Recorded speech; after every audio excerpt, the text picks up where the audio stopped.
Well, and they say paintball's dead. Whew. Not a scratch on me.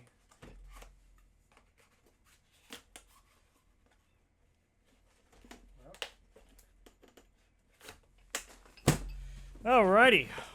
Well then. Lots happening in the news lately. And other than paintball being non-lethal, some more non-lethal things are happening. In the Middle East, Israel and Gaza have agreed to a ceasefire. And for some reason, Trump is not getting the Peace Prize for it. And I have no idea why. I mean, getting peace in the Middle East is probably the toughest thing to do in the world.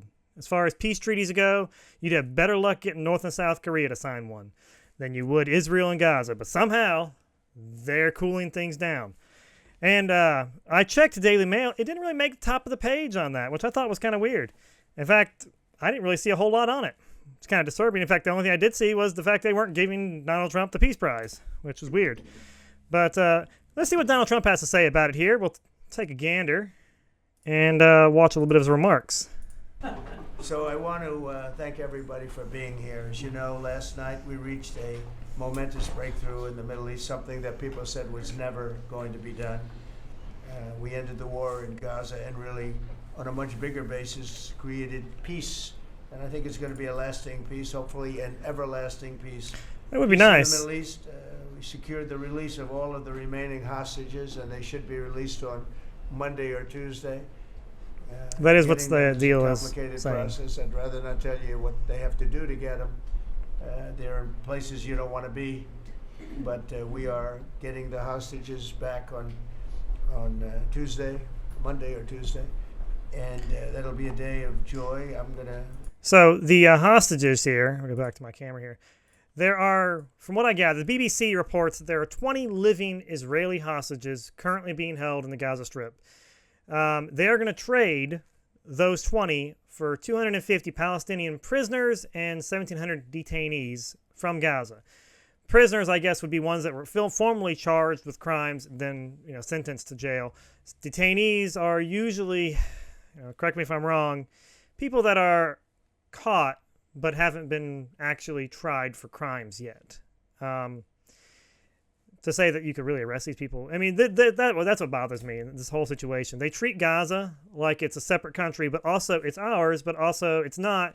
But we can arrest you for anything that is under our law, but you're also not under our law. It's a weird situation. I don't know why Israel bothers with trying to do anything with it. If I was Israel, I would have just gave it to them and said, here, you can be your own country. I don't want to ever see you guys again. Bye-bye. And let them be their own country. There's nothing they have gained from Gaza over the last 40 years that I know of that warrants keeping them under the thumb. Now, I'm not one of those people who is all Palestinian, flag in my profile. I'm just looking at this logically. It doesn't make any sense to keep them locked up the way they are. It just doesn't. I mean, it's a tiny little area. I believe it's only... territory of Gaza. Let's see. I think the county I live in is bigger than this place. It is a total area of 141 square miles. Let me check one more thing.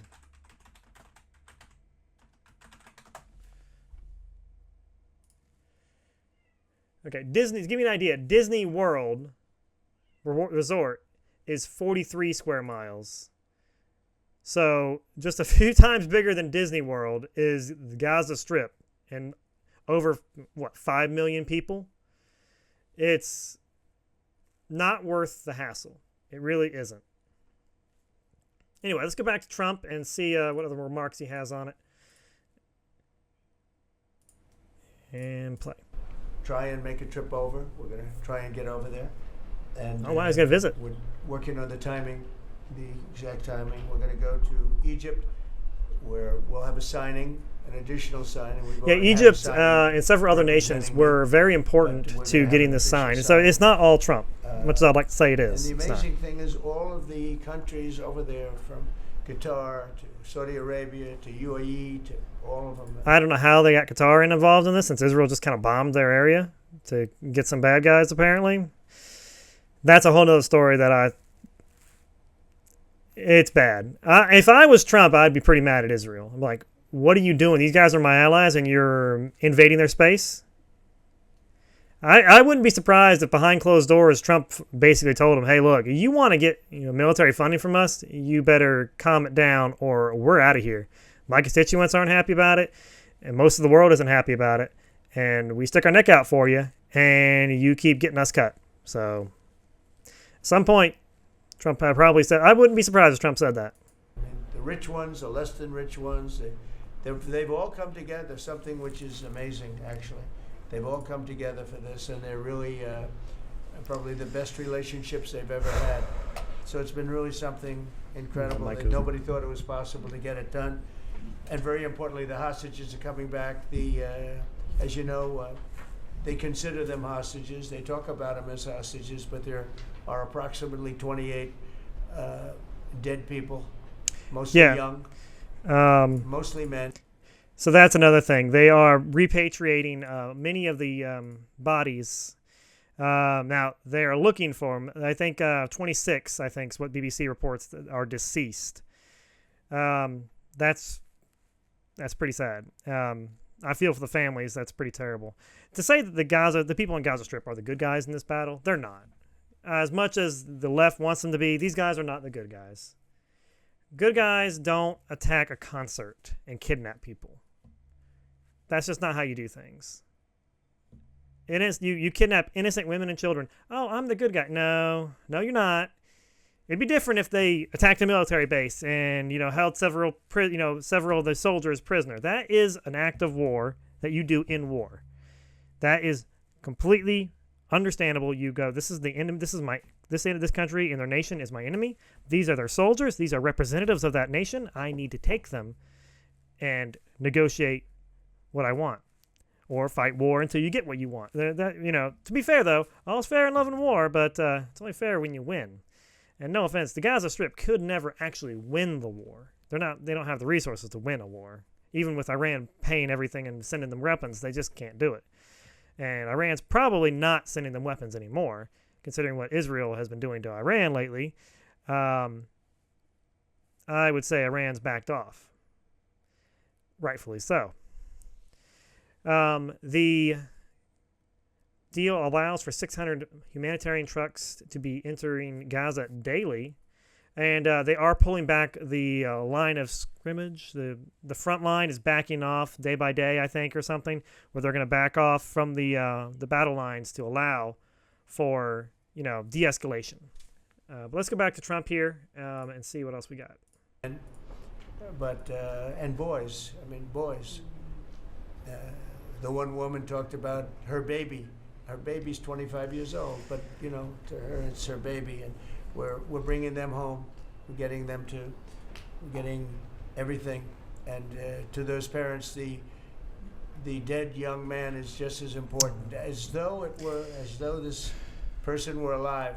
It's amazing. I've never seen anything quite like it. I've been very much involved. Honestly. I've never seen anything quite like it. But it's really peace in the Middle East. And he's going to get this done. October 7th was terrible, but also from the Hamas standpoint, they probably lost 70,000 people. That's probably accurate. And that right here, that's not something that you're going to hear. Trump is taking both sides into account. That is amazing. When Bush was president, he's the last Republican we had to compare to. I don't remember him really mentioning too much about the Iraqi civilian population or the number of deaths that occurred in Afghanistan that were not military. He didn't really, he probably cared, but it was not on his radar. Trump's thinking about both sides, and that's why he's able to get these deals done. He's thinking about, what does Hamas want? What does the Gaza Strip want? What do the people in the Gaza Strip want? What does Israel want? What does Israeli people want? How do we come to a compromise to make both things happy? And as a businessman, Trump's able to do that. He understands. He literally wrote the book on how to make a deal. why people think he can't do this is beyond me. You look at him and you think, oh, he's just some crotchety old man who says mean things sometimes. Yeah, he says mean things sometimes. I can't say he's a guy you're going to want to... If you invite him anywhere, he is the center of attention, even when he's not the most popular guy in the room. So if you invite him anywhere, you know you're dealing with, oh, Trump, he's coming, and he thinks about himself a lot. But that may be just a public persona. He thinks about how to solve problems. And, you don't get to be a billionaire with making a bunch of mistakes. The guy knows what he's doing. And I'm here for it. But at some point, that whole thing has to stop. And we're going to see to it. Gaza is going to be slowly redone. You have tremendous wealth in that part of the world by certain countries, and just a small part of that, what they make will do wonders for Gaza. And I think you're going to see some tremendous countries stepping up and putting up a lot of money and taking care of things. Gaza really should just join with Egypt. Spirit like I haven't seen, and even the news. It's their only real hope. I won't call it fake news for this purpose because they really were very fair today. I must tell you, in all cases, but they covered it very well. I will say this: the news did mostly cover Trump pretty fairly. In fact, they on the verge of praising him, which is something you don't see very often. It's really hard to spin it any negative way. You really can't say, well, the only thing negative you can say about this is it might not happen. That Trump's work may fail. That Israel and Hamas may say, no, we're going to keep fighting. Israel, it would not surprise me. They are known to cut the lines pretty close on ceasefires. So whether they do or do not, I don't know, but we'll see. But like I said, in my view, the Israelis are the good guys. But...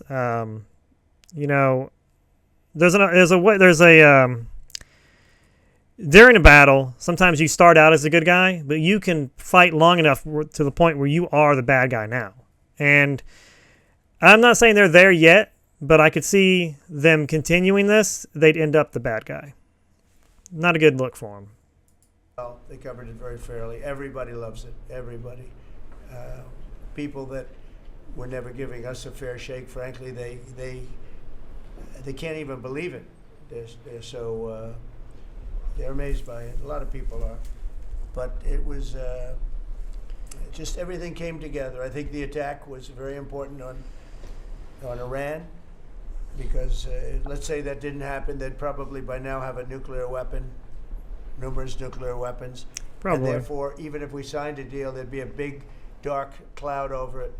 And it wouldn't be the same thing. So Iran's different, but Iran wants to work on peace now. They've informed us, and they've acknowledged that they are totally in favor of this deal. They think it's a great thing. So we appreciate that, and we'll work with Iran. As you know, we have major sanctions on Iran and lots of other things. We'd like to see them be able to rebuild their country too. But I'm not going to go too far into Iran because I think that's another video. But I think this is great news. I think, once again, Trump has proved that he's able to sign deals in the Middle East and make peace happen. I remember the meme that came out a year or two ago where it was the Gaza Strip, but with Trump hotels everywhere. And, that might not be too far off these days. From what I've heard, rumors are that people on the Gaza Strip are praising Trump. The Palestinians, the people the left support, praising Trump. Let's be honest. If a leftist went to the Gaza Strip or the West Bank, they have very little in common with any of those people. Everything they believe and everything they desire, everything they think is morally right, most of those people don't agree with them. Now, if you go to cosmopolitan Israel, like Tel Aviv, even parts of Jerusalem, you're finding cosmopolitan cities like New York. You are among friends if you're a leftist probably there. Now, maybe not as left as they are, but the Israelis probably would see more eye to eye with the leftists in America than they would with the far right. That is probably, I wouldn't say far right, the religious majorities of the Gaza Strip and West Bank. Most of them are Muslim Arabic. I butcher that every time, and I don't know why. Anyway, why they support him, I have no idea. The Gaza Strip is not going to be friendly to the left, but hey. Go there and find out. Actually, don't. That'd be a terrible idea. Anyway, what do you guys think? Does Trump deserve the Nobel Peace Prize? I think he should be awarded it. Granted, maybe this will count to some of his stuff for next year, or whenever they award it. I think it's every year, whatever. I think he deserves it. I have never seen peace treaties happen like this as often as I have. They gave Obama one when he got to be president for nothing, for being black and president. I mean, I guess that's an accomplishment. I didn't really think it was, but I guess it's not a peace accomplishment. It's rags to riches tale, perhaps, maybe. I don't think it came from a super poor family, though. I mean, didn't have a dad, I guess. I guess that hurts. But anyway, what do you guys think? Does Trump deserve it? I think he does. Peace treaty, Nobel Peace Prize, that should be his. Anyway, leave me a comment below. Let's talk, and until next time, have a blessed day.